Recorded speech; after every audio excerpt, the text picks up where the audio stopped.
আহলুস সুন্নাত ওয়াল জামাত। সাহাবাদের সমালোচনা যারা করে এরা কখনো ইসলামী দল না। আরে আমার গালি দে, আমার বাপতুল্লাহ গালি দে, আমার সত্য গোষ্ঠী গালি দে, যিনি আমার জান, যিনি আমার প্রাণ, যিনি আমার আত্মা, যিনি আমার ঈমান, তারে তুই গালি দিয়েছিস, আমি তোকে ছাড়বো না। দলিলে তাই আছে, মান সাব্বানা বিজ্ঞান ফাকতুলহু, কেউ যদি মুমিনে গালি দেয় তাকে কতল করে দিতে হবে। তুমি কে আমি কে? আহলুস সুন্নাত ওয়াল জামাত। নেশাখোরের বিরুদ্ধে, মাদকের বিরুদ্ধে, গাঞ্জার বিরুদ্ধে মাত্র শান্তিপ্রিয় দল আহলুস সুন্নাত ওয়াল জামাত। কি সত্য না মিথ্যা?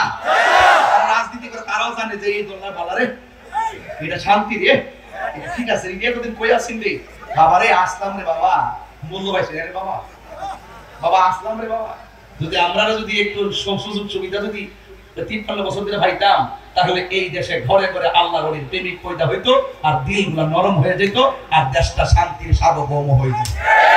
75% তরিকাপন্থীদেরকে বাদ দিয়ে রাষ্ট্রযন্ত্রের কোনো ধর্মীয় সিদ্ধান্ত হতে পারে না, কথা বলেন ঠিক কিনা?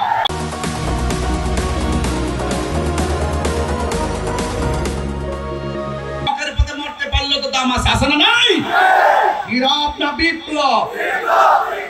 নীরব না বিপ্লব? অনেকেই এরা বলতে বলতে বলতে বলতে নবীর এনে আমাদের কাতারে আবার সাহাবাদের সমালোচনা করে। সাহাবাদের সমালোচনা যারা করে এরা কখনো ইসলামী দল না। কথা বলেন ঠিক না ঠিক? আমি আস্তে আস্তে আরো বাংলো, সময় মতো ঠিকই ধর্ম এমন ধর্ম যাতে না সত্য হয়, তবে লাঠি দিয়া না, দলিলের জোরে ধর্ম ইনশাআল্লাহ। একবার ফাইতে মুকাররমে হারায়া ধরুন ইনশাআল্লাহ। আমার কথা বলে ঠিক না ঠিক?